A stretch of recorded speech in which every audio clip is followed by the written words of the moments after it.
Vamos a hablar hoy sobre el desarrollo del sistema nervioso central y los defectos de la neuralización.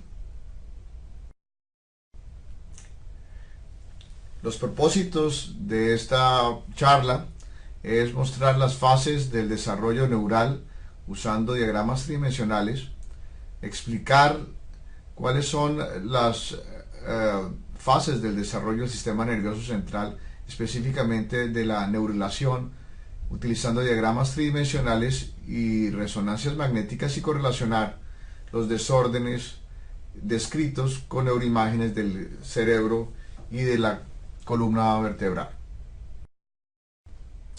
La neurulación es la formación del neuroblasto y sus defectos generalmente se manifiestan como disrafismos espinales o encefaloceles.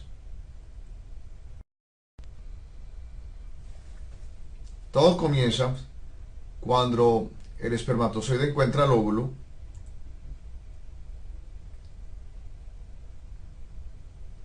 y me generan una célula diploide conocida como el cigoto. Este cigoto empieza a tener divisiones mitóticas rápidas y se empiezan a producir varias células mucho más pequeñas que tienen generalmente la mitad del tamaño de sus progenitoras, pero el tamaño del cigoto permanece muy estable, ya que la división mitótica es muy rápida, hasta que nos da una gran masa celular que conocemos como la mórula.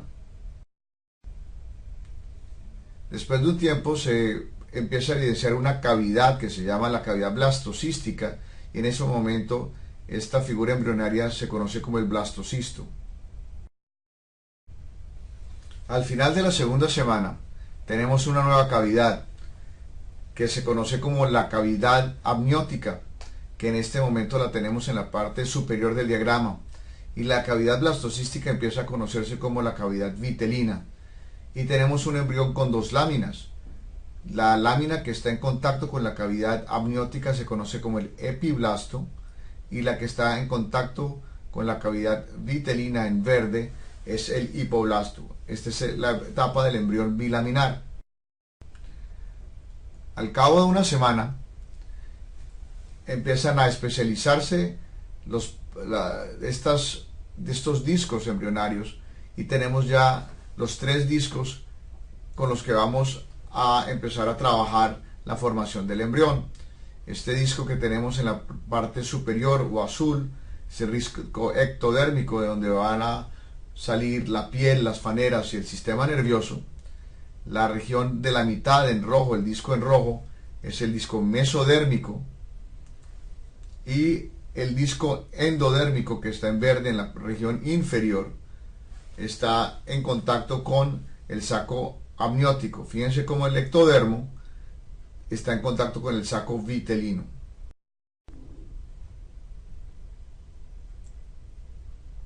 En resumen, hasta ahora tenemos que al final de la primera semana tenemos un embrión monopolar con una cavidad.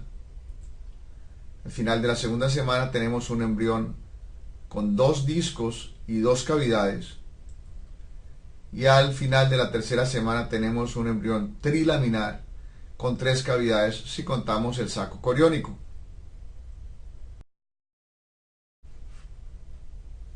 Empecemos entonces por este embrión trilaminar.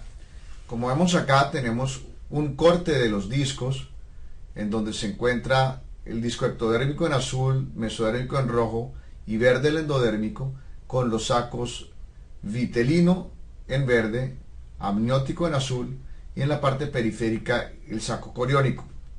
El tubo neural entonces va a partir y se va a formar de un pliegue dorsal medial en el ectodermo que se conoce como la placa neural, y este está inducido por muchos factores, principalmente por la notocorda. Este proceso ocurre en la mitad de la tercera semana después de la fecundación. En este diagrama hemos quitado los sacos y se ven los discos cortados, En el centro está la notocorda, que realmente proviene de las tres láminas germinales. Y vamos a quitar la parte tridimensional de los discos, porque muchos libros de embriología muestran son estas tres láminas de esta manera, para poder entender un poco cómo es el desarrollo. Entonces empieza a formarse un surco central, que es el surco neural, y las regiones laterales elevadas se conocen como las crestas neurales. Estas crestas neurales empiezan a aproximarse a cada una y tienen una región de células que se derivan de estas crestas, que van a ser muy importantes en el desarrollo de otras estructuras corporales. A medida que se encuentran en la línea media, estas dos crestas me encierran esta región que estaba limitada inferiormente por el surco neural, creando un nuevo tubo, que es el tubo neural.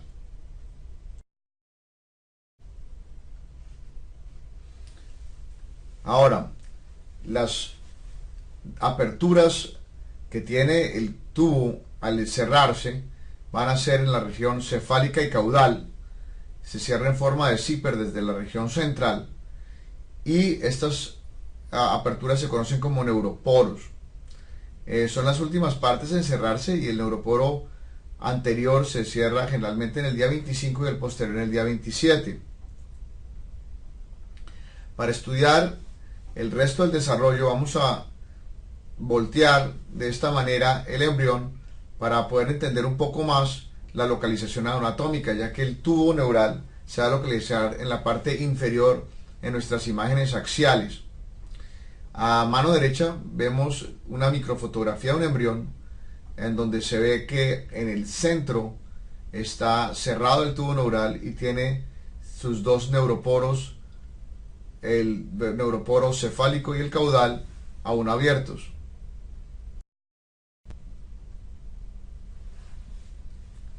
Después de empezar a desarrollarse el tubo neural, el embrión empieza a sufrir un pliegue lateral.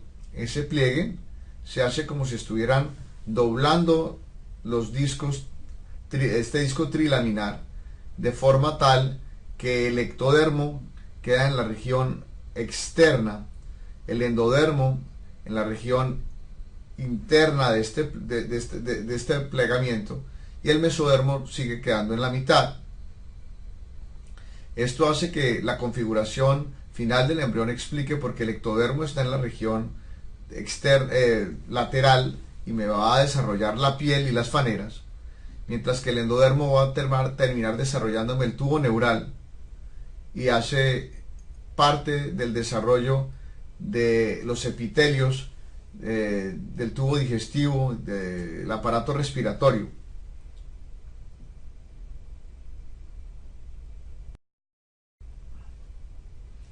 Estos diagramas muestran el cierre del tubo, y pueden ver cómo nos queda entonces en verde un tubo endodérmico que nos recorre el embrión de arriba hacia abajo, que va a ser el tubo digestivo.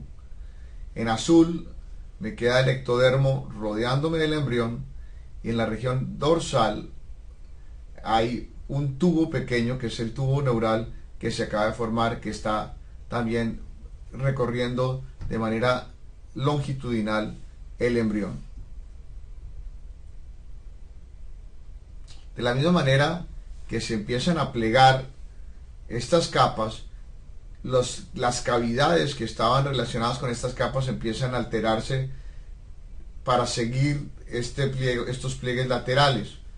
El saco amniótico, que era el que era pequeño y verde, que estaba en contacto con la región endodérmica, se vuelve cada vez más pequeño y está comunicado todavía a través de un pequeño canal con este tubo endodérmico que se acaba de formar, mientras que el saco amniótico empieza a volverse cada vez mayor y más grande y sigue rodeando todo el ectodermo, que va a ser piel, pero también el ectodermo, que va a ser el desarrollo del tubo neural. Por eso muchos defectos de cierre de tubo neural están directamente en contacto con este líquido amniótico.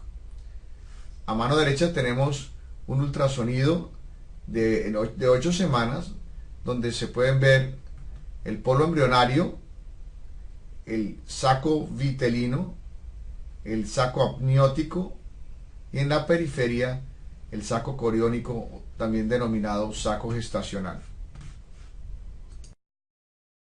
Antes de empezar a mirar los errores del cierre de tubo neural, vamos a repasar un poco la terminología. El primer término es placa neural, que es esta masa de tejido que se encuentra en la región dorsal del ectodermo, en la fase plana del desarrollo del tubo neural. Disgrafismos, que son los cierres incompletos del tubo neural, se utiliza principalmente cuando nos referimos a la columna vertebral. Neuroporos, que son estas dos aperturas a cada lado del tubo neural, que hay una rostral y una caudal. Cuando hay una falla de cierre del neuroporo rostral se conoce como una anencefalia. Cuando hay una falla de cierre del neuroporo caudal son las espinas bífidas. Los dos términos que siguen, que son espina bífida oculta y espina bífida aperta, ya no se utilizan. Los términos que se deben utilizar son, para espina bífida oculta, son disgrafismos espinales cerrados, y para espina bífida aperta se debe utilizar el término disgrafismo espinal abierto.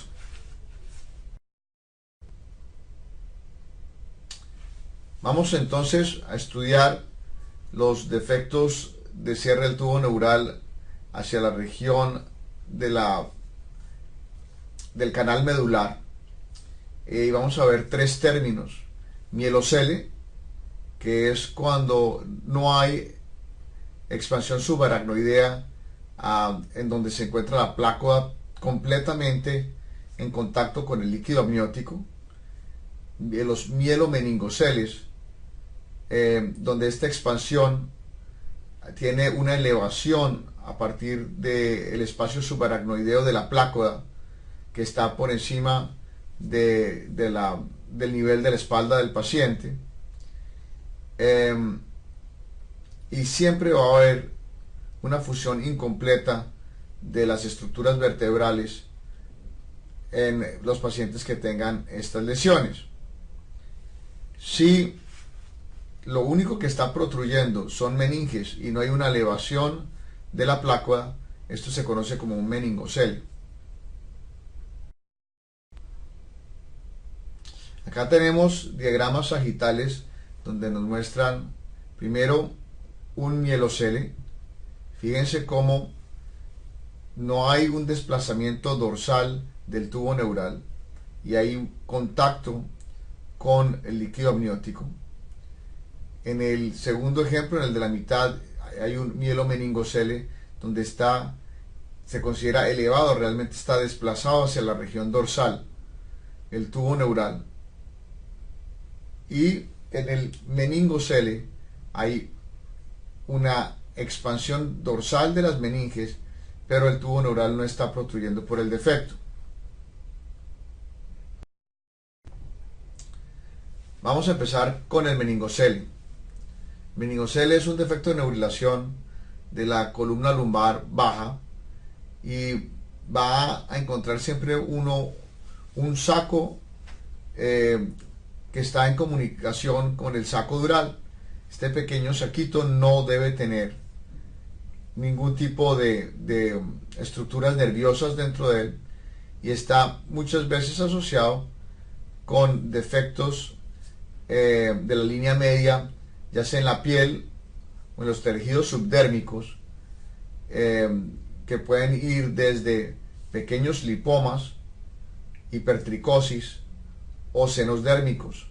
En este ejemplo que estamos viendo acá, en una resonancia en T2, se puede ver un pequeño canal hipointenso con un defecto en la piel dorsal que se representa un canal dérmico. Fíjense cómo está expandido los tejidos grasos subcutáneos en esta región, asociados también a un lipoma.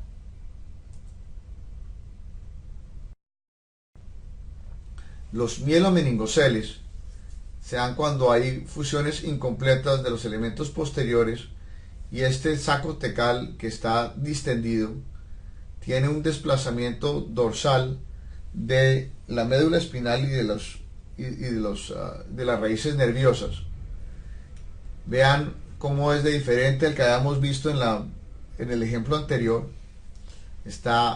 Hay por supuesto una falta de desarrollo de los elementos posteriores en la región lumbar. Hay una expansión del saco dural y el canal central muestra que las estructuras del sistema nervioso central se encuentran desplazadas de forma dorsal, como muestra la flecha. Fíjense que las raíces nerviosas también están siguiendo esta orientación dorsal. En la cabeza de flecha vemos el defecto en la piel que corresponde al seno dérmico que estaba asociado con esta presentación.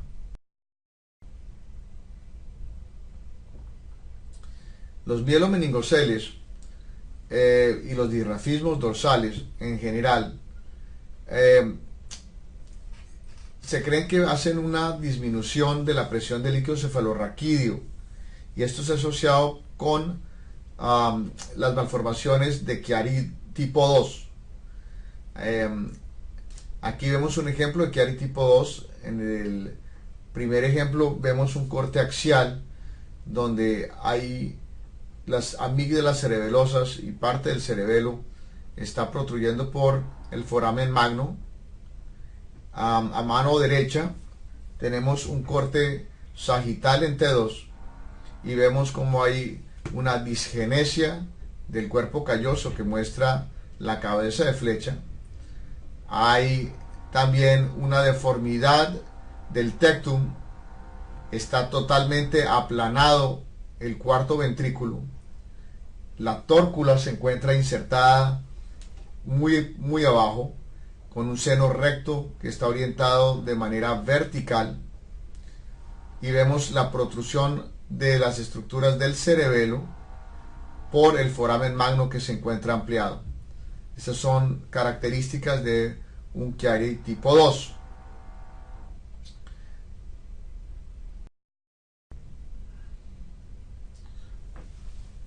Otro caso de disrafismos espinales se da cuando la médula, en vez de terminar en el nivel usual, que es en el L1, L2 para el adulto, en los niños puede ser hasta L2, L3, se encuentra anclada. El término de cuerda o de médula anclada se debe reservar para el síndrome clínico de síndrome de médula anclada. Cuando solamente se ve es un engrosamiento del tubo neural que está bajando por debajo del 1 y el L2, se debe mencionar esto como un engrosamiento del tubo neural. Cuando hay estas médulas ancladas, puede haber un estrechamiento de las estructuras vasculares que suplen el cono medular y esto produce daños irreversibles en la forma de una siringomelia. Entonces es muy importante, cada vez que se tenga la sospecha de un cono medular insertado de manera baja, de buscar estas siringohidromelias porque producen daños irreversibles del sistema nervioso. Se encuentran asociadas en el 75% con diastematomelias, pero están 100% asociadas en pacientes que tienen lipomielomenigoceles.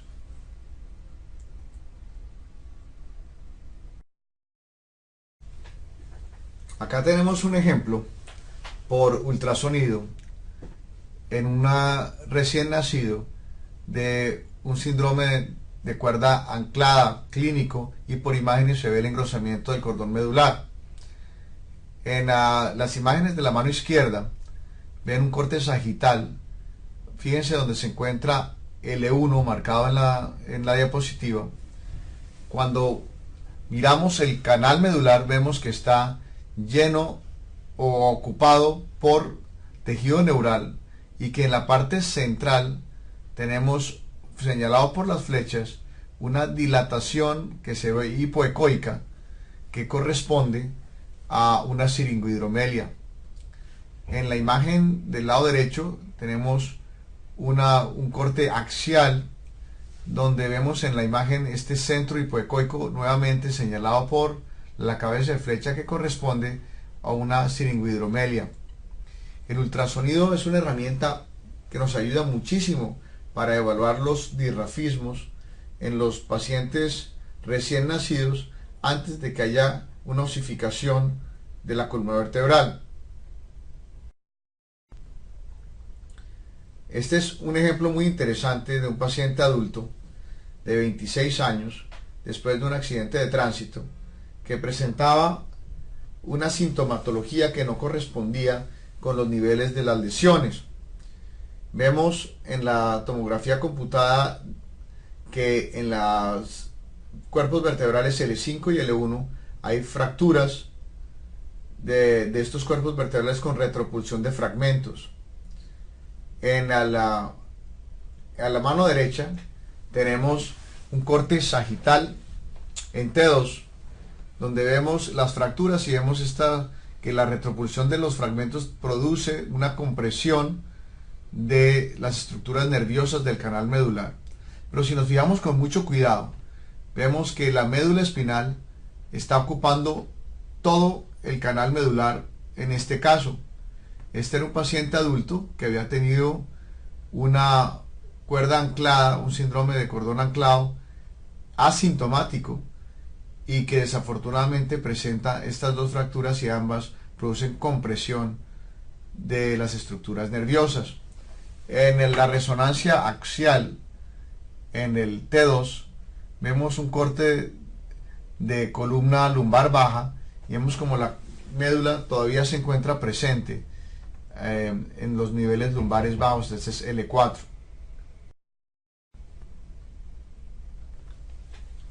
Otro error del desarrollo de la neurilación se puede ver cuando la médula espinal se encuentra duplicada. Hay varias teorías por las cuales esto se puede dar. Una de ellas es que, como la notocorda es la que gobierna la formación del tubo neural, si hay una duplicación parcial de esta notocorda, se puede dar la diastematomelia. En la diastematomelia hay entonces una duplicación parcial del cordón espinal y tiene entonces dos hemicuerdas que tienen un canal central. Tienen solamente un cuerno anterior y un cuerno dorsal de sustancia gris. Se pueden ver asociadas con espuelas o septos óseos en 50% de los casos, con médulas engrosadas o síndromes de cuerda anclada en el 75% de los casos. Pero también hay otras asociaciones menores con malformaciones de Chiari II y con hidromelias.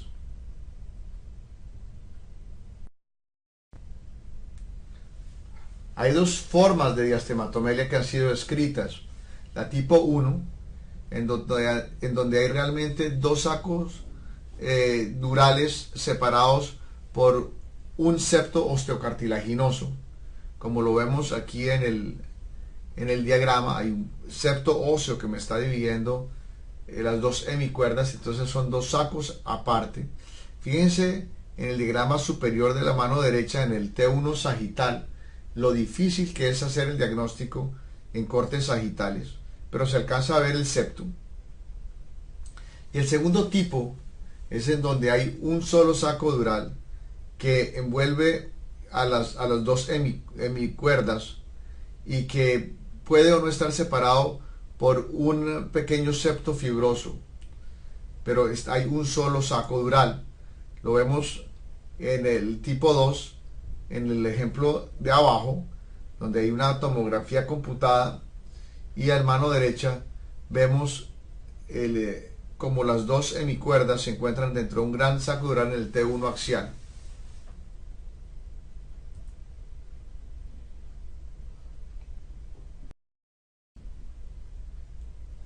Ahora vamos a ir a los lipomielomeningoceles y los lipomieloceles. Los lipomieningoceles y lipomieloceles son defectos o disrafismos de la región sacra generalmente. Cuando el neuroporo caudal no se cierra de manera adecuada, todo el mesodermo que se encuentra alrededor principalmente lo que produce es lípidos, grasa. Entonces me producen unos lipomas que van a ingresar por el disrafismo y se van a comunicar siempre con el tubo neural. Este disrafismo que se comunica con el tubo neural tiene una plácoda que se va a ver siempre oscura en las imágenes de T2, en donde se encuentra la interfase entre el tubo neural y el lipoma. Saber dónde se encuentra la plácoda es muy importante clínicamente, porque eso diferencia los dos tipos de disrafismos que se presentan de forma similar. El 75% de los disrafismos tienen la plácoda en la región central del canal, y estos se conocen como lipomieloceles. Ahora, si la interfaz está por fuera del canal, como tenemos a mano derecha, hay también una protrusión de meninges por fuera del canal medular, y estos defectos se conocen como lipomielomeningoceles. Eso es muy importante, que busquemos dónde se encuentran las plácodas para informar a los clínicos, para que ellos puedan abordar estos casos de acuerdo a nuestros hallazgos. Acá tenemos dos casos entonces. En el primer caso que tenemos a mano izquierda, vemos una tomografía computada con una reconstrucción sagital, y se ve claramente cómo la grasa está ingresando por el canal medular y se encuentra es un disrafismo sacro-bajo. En el segundo ejemplo vemos una resonancia magnética en donde vemos la plácoda mostrada por las flechas dentro del canal medular. Estos casos se conocen como lipomieloceles, y todos están asociados con síndromes de cuerda anclada.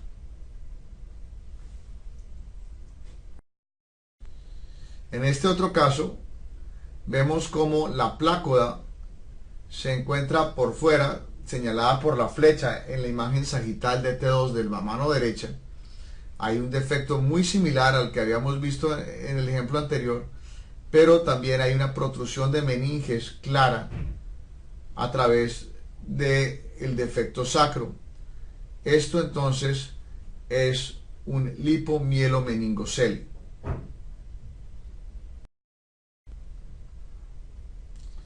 Los defectos de la neurilación también pueden afectar la región rostral del tubo neural. El desarrollo del cráneo es mucho más complejo que el desarrollo de la columna vertebral. Entonces no solamente se puede atribuir a defectos de neurilación los meningoencefaloceles. De todas formas, vamos a hacer un repaso rápido sobre algunos defectos de cierre del tubo neural ventral y cómo estos se representan en los diferentes encefaloceles y meningoencefaloceles. Este encefalocele es muy frecuente, que es un encefalocele nasal. El encéfalo tiene dos sitios de cierre, uno rostral y otro romboencefálico. Si solamente lo que protruyen son meninges, pues se conocen como meningoceles, pero si las meninges también están acompañadas de parénquima cerebral, se conoce como meningoencefaloceles. Los meningoencefaloceles o meningoceles rostrales frontales son muy frecuentes, y este, que es el nasal, lo van a ver de manera muy frecuente. También pueden haber pequeños defectos o cierres más laterales. Estos son un poco más difíciles de diagnosticar. Generalmente estos pacientes se presentan con rinorreas, y cuando hacemos las imágenes vemos uno de los senos esfenoidales lleno de líquido de manera asimétrica y constante. Siempre que veamos algo así, que el paciente continúe con rinioliquia, tenemos que buscar si hay un defecto o no del cierre de la bóveda ósea esfenoidal. Aquí vemos claramente en la imagen del lado izquierdo como hay un defecto al lado del cuerpo del hueso esfenoides, y que está comunicando la fosa craneana media con el seno esfenoidal del lado izquierdo, que está lleno de líquido. Las dos imágenes de resonancia magnética de la mano derecha demuestran cómo hay líquido en el seno esfenoidal y el defecto mostrado por la flecha en la comunicación anormal entre la fosa cerebral media y el seno esfenoidal del lado izquierdo. Los encefaloceles posteriores también son muy frecuentes y pueden ser occipitales o cranio-occipitales. Estos tienden a ser bastante notorios y más grandes que los que habíamos visto en la región anterior, y pueden ser de la misma forma solamente meninges o tener encéfalo, como en el caso que tenemos aquí a mano derecha, en donde se ve la flecha mostrando la herniación del encéfalo a través del defecto. Estos defectos se asocian de una manera similar a los dirrafismos espinales con el desarrollo de la fosa posterior, formando Melchior tipo 2. Estos defectos, cuando también se desarrollan, se asocian con anomalías del desarrollo de la bóveda craneana posterior en lo que se conoce como el Chiari tipo 3. Con esto concluimos este breve repaso en los conceptos básicos del desarrollo del sistema nervioso central, enfocados en la neurilación y en los defectos que pueden ocurrir cuando la neurilación no se da de forma completa, ya sea en la cabeza o en la región de la columna vertebral. La neurilación es el proceso que termina con la formación del tubo neural y las crestas neurales, y errores de la neurilación van a resultar en los dirrafismos espinales o en las patologías descritas encefálicas. Muchas gracias.